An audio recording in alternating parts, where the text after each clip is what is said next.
भारत भूमि वसुंधरा पर अनेक महापुरुषों तीर्थंकर भगवंतों ने जन्म लिया।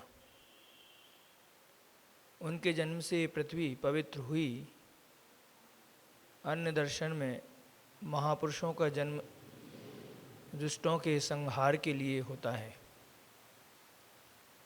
लेकिन मात्र जैन दर्शन में महापुरुषों का जन्म किसी पुण्यहीन को पुण्यवान बनाने के लिए, किसी पतित को पावन बनाने के लिए होता है। ऐसे ही शरद पूर्णिमा को पूज्य आचार्य भगवंत गुरुदेव श्री विद्यासागर जी महाराज का अवतरण हुआ। जन्म लेना कोई विशेष बात नहीं, जन्म तो सभी का होता है।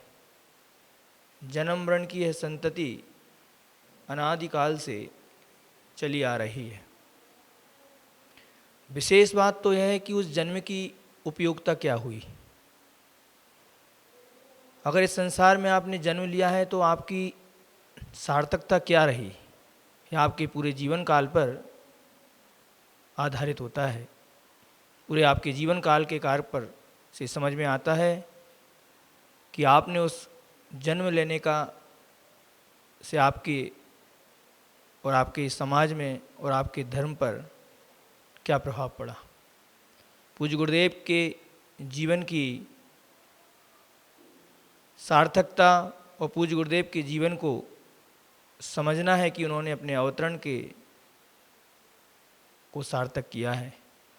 उन्होंने अपने अवतरण को स्वयं और कल्याण में लगाया है और हम जैसे कई पतितों को पावन बनाया है। इसलिए आज गुरुदेव इस धरती के चलते फिरते देवता हैं। यह निश्चित है उनका है जन्म शीघ्र ही जन्म कल्याणक के रूप में परिवर्तित होगा।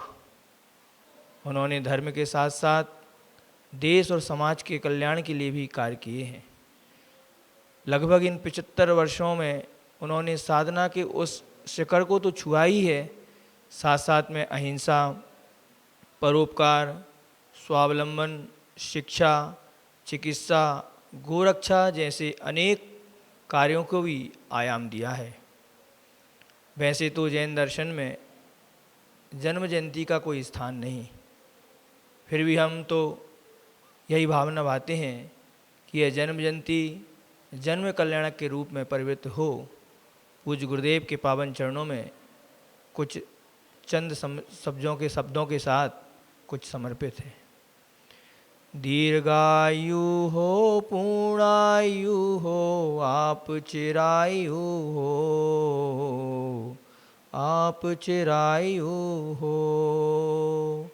हम सब की आयु लग जाए आप शतायु हो, आप शतायु हो।